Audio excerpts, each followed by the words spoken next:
Hello, and thank you for joining us. My name is Dr. Parker Wilson. I'm the Clinical Director of the Awakened Mind Institute, and we're going to be talking about bipolar disorder today, also called bipolar depression.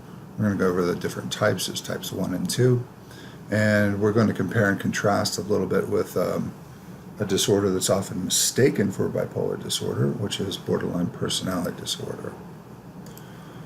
So the acronyms we'll be using will be borderline personality disorder, or BPD, bipolar depression or bipolar disorder as BD, mindfulness-based cognitive therapy, MBCT, which is primarily what we use to treat bipolar. Dialectical behavior therapy is also used to treat bipolar on occasion, aspects of it, and acceptance and commitment therapy, ACT. Is also used heavily in treating bipolar disorder. Dialectical behavior therapy is a little more geared towards borderline personality, but these are all mindfulness-based interventions. And so to some extent, they're all based on the same principles, and to some extent, both of these disorders are issues of emotion dysregulation. And so a mindfulness-based intervention has become the gold standard, therefore. They have similarities between them, these two disorders. Very labile moods, up and down, often rapid cycling, sometimes not. Sometimes it can be pretty slow cycling. They have the same age of onset, typically in adolescence or young adulthood. They typically are comorbid with the same problems. And so they can look the same at a glance. And for someone who doesn't know what they're doing, doesn't really know what they're looking at, they can look quite similar. And they're very, very different in actuality. And if you treat one as though it's the other, you're going to end up doing harm to the person. So a good diagnosis is mandatory in these situations. They're often comorbid with substance problems, people trying to self-medicate the symptoms. They're often comorbid with trauma. Sometimes it's developmental trauma in childhood. Sometimes it's because you're altered and you're in a manic state, say, and you're altered on booze and drugs, you're going to put yourself in a dangerous situation where you might be sexually assaulted or taken advantage of or stolen from, become a victim of crime in some way. There's a lot of sexual impulsivity that goes along with both disorders as well. In particular with bipolar, this is in the hypomanic or the manic phase, depending on if you're talking about type 1 or 2. That's when the sexual impulsivity comes out quite a bit.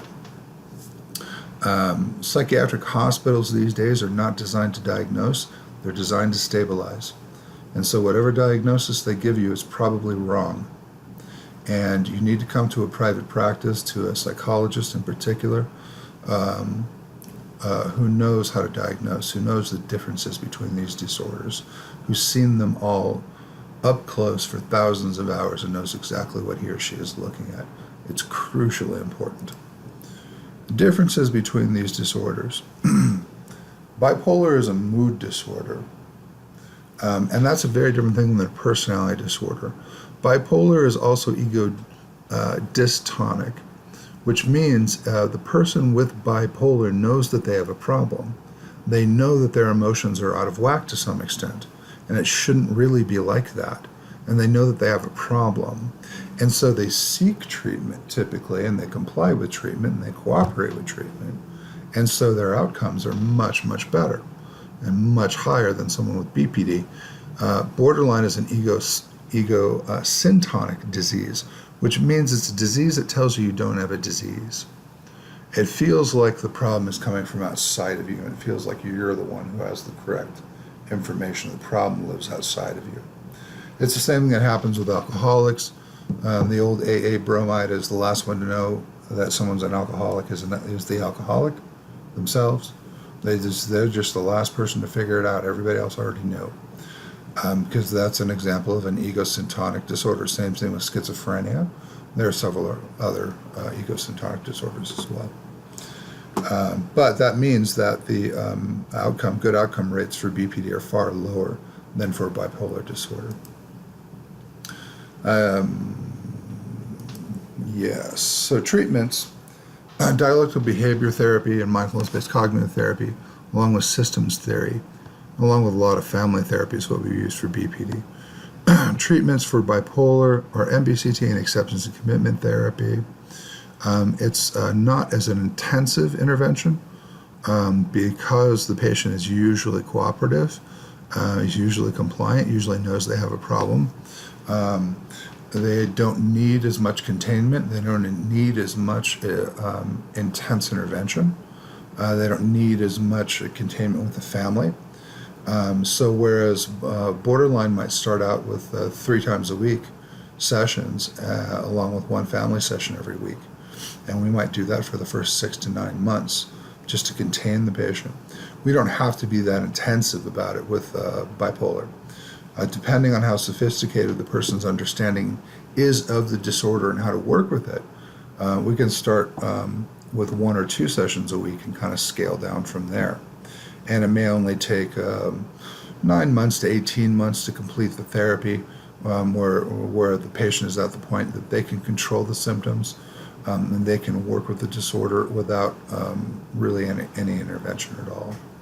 And our success rate for bipolar is more than 85%, which is greater than most of the national averages out there. So my fees are $150 per session, as are my colleagues. Jasmine Crane, we're both experts in both of these disorders, have been treating these disorders for thousands and thousands and thousands of hours. And we know exactly what we're doing, and we're really good at it. So if you need our help, reach out now. Use the easy online form. That comes directly to me, the clinical director, Dr. Parker Wilson. And we'll be on our way to helping you get better. I hope this has been a useful video, and I wish you all well. Thank you.